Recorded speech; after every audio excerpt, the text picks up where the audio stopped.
26 ವರ್ಷಗಳ ನಂಬಿಕೆ, ಲಕ್ಷಾಂತರ ಸಂತೋಷದ ಮದುವೆಗಳು. ಕನ್ನಡ ಮ್ಯಾಟ್ರಿಮನಿ ಡೌನ್ಲೋಡ್ ಮಾಡಿ.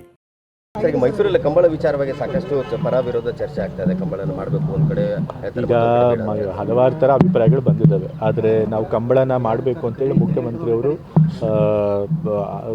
ತೀರ್ಮಾನ ಮಾಡಿದ್ದಾರೆ. ಸೊ ಹಾಗಾಗಿ ಕಂಬಳ ನಡೆಯುತ್ತೆ. ಮತ್ತು ಕರ್ನಾಟಕದ ಯಾವುದೇ ಮೂಲೆಯಲ್ಲಿ ಯಾವುದೇ ಒಂದು ಆ ಒಂದು ಪ್ರದೇಶದ ಸಂಸ್ಕೃತಿಗೆ ಸೇರಿದಂಥ ಕ್ರೀಡೆ ಅಥವಾ ಆಚರಣೆ ಇರ್ಬೋದು, ಅದನ್ನ ಇಡೀ ಕರ್ನಾಟಕಕ್ಕೆ ಪರಿಚಯಿಸೋದ್ರಿಂದ ಒಳ್ಳೆಯದೇ ಆಗುತ್ತೆ ಹೊರತು ಅದರಿಂದ ಏನು ತಪ್ಪೇನಿಲ್ಲ. ಮರಗಳನ್ನು ಕಡಿದಿದ್ದಾರೆ, ಮರಗಳನ್ನು ಕಡಿಬಾರ್ದಾಗಿತ್ತು, ಅದನ್ನು ಅಧಿಕಾರಿಗಳನ್ನು ಕೇಳ್ತೀವಿ. ಮರಗಳನ್ನು ಕಡಿದ ಹಾಗೆ ಕರೆಕ್ಟಾಗಿ ನೋಡ್ಕೊಂಡು ಮಾಡಿಸ್ತಾರೆ. ಮತ್ತು ಎಲ್ಲೆಲ್ಲಿ ಕುಡಿಯೋ ನೀರಿನ ಅಭಾವ ಇರುತ್ತೆ ಅಲ್ಲೆಲ್ಲ ಕೂಡ ಕೊಳವೆ ಬಾವಿಗಳನ್ನು ಕೊಡಿಸಬೇಕು. ಎಲ್ಲಿ ನೀರು ಬರಲ್ವೋ ಅಲ್ಲಿ ಕೊಳವೆ ಬಾವಿಗಳನ್ನು ಬಾಡಿಗೆಗೆ ತೊಗೋಬೇಕು, ಇಲ್ಲ ಟ್ಯಾಂಕರ್ಗಳಲ್ಲಿ ನೀರು ಕೊಡಿಸ್ಬೇಕು. ಮೇವೆಲ್ಲ ದಾಸ್ತಾನಿದೆಯಾ ಅಂತ ನೋಡ್ಕೋಬೇಕು. ಮತ್ತು ರೈತರಿಗೂ ಕೂಡ ಎಲ್ಲ ಸೂಚನೆ ಕೊಡಬೇಕು. ಹೆಚ್ಚು ನೀರನ್ನ ಉಪಯೋಗಿಸ್ಕೊಳ್ಳೋಂಥ ಬೆಳೆಗಳನ್ನು ಬೆಳೆಸಬಾರ್ದು ಅಂತ ಹೇಳಿ ಎಲ್ಲ ಹೇಳಿದ್ದೀವಿ. ಜೊತೆಗೆ ಮುಖ್ಯಮಂತ್ರಿಗಳು ಪ್ರತಿಯೊಂದು ಕ್ಷೇತ್ರಕ್ಕೂ ಕೂಡ ಬರ ನಿರ್ವಹಣೆಗೆ ಅಂತೇಳಿ 1 ಕೋಟಿಯಷ್ಟು ಅನುದಾನ ಕೊಟ್ಟಿದ್ದಾರೆ. ಸೊ ಹಾಗಾಗಿ ಬರನ ಎದುರಿಸೋದಕ್ಕೆ ಏನೇನು ಸಿದ್ಧತೆಗಳನ್ನು ಮಾಡ್ಕೋಬೇಕು ಅದು ಸರ್ಕಾರದಿಂದ ಮಾಡಿದ್ದೇವೆ. ನೋಡಬೇಕು, ಇದು ಬಹಳ ದೀರ್ಘಕಾಲ ಈ ಬರ ಪರಿಸ್ಥಿತಿ ಮುಂದುವರಿಯೋಕ್ಕೆ ಸಾಧ್ಯತೆ ಇದೆ ಅಂತ ಹೇಳಿದ್ದಾರೆ. ಹಾಗಾಗದೇ ಇರಲಿ ಅಂತ ನಾವು ಬಯಸ್ತೇವೆ. ಸರ್, ಈಗ ನಗರದಲ್ಲೂ ಕೂಡ ಕುಡಿಯೋ ನೀರಿನ ಸಮಸ್ಯೆ ಸಾಕಷ್ಟು ಇದೆ ಸರ್.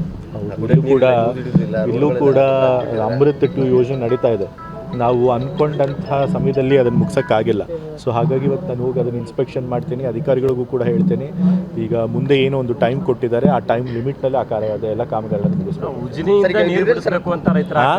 ಉಜಿನಿ ಜಲಾಶಯದಿಂದ ನೀರು ಬಿಡಿಸಬೇಕು, ಬೆಳೆಗಳೆಲ್ಲ ಒಣಗ್ತಾ ಇದ್ದಾವೆ, ನಮ್ಮ ಡ್ಯಾಮ್ಗಳೆಲ್ಲ ಖಾಲಿಯಾಗಿದ್ದಾವೆ. ಈಗ ಈ ಭಾಗದಲ್ಲಿ ಯಾರು ಉಸ್ತುವಾರಿ ಮಂತ್ರಿಗಳಿರ್ತಾರೆ ಮತ್ತು ಮುಖ್ಯಮಂತ್ರಿಗಳು ಕೂಡ ಕಲಬುರಗಿ ವಿಭಾಗಕ್ಕೆ ತೆಗೆದುಕೊಂಡಿರ್ತಾರೆ. ಸೊ ಅಲ್ಲಿ ನೀರಿನ ಪ್ರಮಾಣ ಎಷ್ಟಿದೆ ಸಂಗ್ರಹಣೆ ನೋಡಿ ಅದರ ಪ್ರಕಾರ ಅವರು ಆದೇಶ ಕೊಟ್ಟಿರ್ತಾರೆ. ಸರ್, ಈಗ ಮೈಸೂರಲ್ಲಿ ಕಂಬಳ ವಿಚಾರವಾಗಿ ಸಾಕಷ್ಟು ಪರ ವಿರೋಧ ಚರ್ಚೆ ಆಗ್ತಾ ಇದೆ. ಕಂಬಳನ ಮಾಡಬೇಕು ಒಂದು ಕಡೆ, ಈಗ ಹಲವಾರು ಥರ ಅಭಿಪ್ರಾಯಗಳು ಬಂದಿದ್ದಾವೆ. ಆದರೆ ನಾವು ಕಂಬಳನ ಮಾಡಬೇಕು ಅಂತೇಳಿ ಮುಖ್ಯಮಂತ್ರಿಯವರು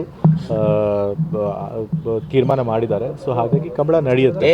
ಮತ್ತು ಕರ್ನಾಟಕದ ಯಾವುದೇ ಮೂಲೆಯಲ್ಲಿ ಯಾವುದೇ ಒಂದು ಆ ಒಂದು ಪ್ರದೇಶದ ಸಂಸ್ಕೃತಿಗೆ ಸೇರಿದಂಥ ಕ್ರೀಡೆ ಅಥವಾ ಆಚರಣೆ ಇರ್ಬೋದು, ಅದನ್ನ ಇಡೀ ಕರ್ನಾಟಕಕ್ಕೆ ಪರಿಚಯಿಸೋದ್ರಿಂದ ಒಳ್ಳೆಯದೇ ಆಗುತ್ತೆ ಹೊರತು ಅದರಿಂದ ಏನು ತಪ್ಪೇನಿಲ್ಲ. ಮರಗಳನ್ನು ಕಡಿದಿದ್ದಾರೆ, ಮರಗಳನ್ನು ಕಡಿಬಾರ್ದಾಗಿತ್ತು, ಅದನ್ನು ಅಧಿಕಾರಿಗಳನ್ನು ಕೇಳ್ತೀವಿ. ಮರಗಳನ್ನು ಕಡಿದ ಹಾಗೆ ಕರೆಕ್ಟಾಗಿ ನೋಡ್ಕೊಂಡು ಮಾಡಿಸ್ತಾರೆ. 26 ವರ್ಷಗಳ ನಂಬಿಕೆ, ಲಕ್ಷಾಂತರ ಸಂತೋಷದ ಮದುವೆಗಳು. ಕನ್ನಡ ಮ್ಯಾಟ್ರಿಮನಿ ಡೌನ್ಲೋಡ್ ಮಾಡಿ.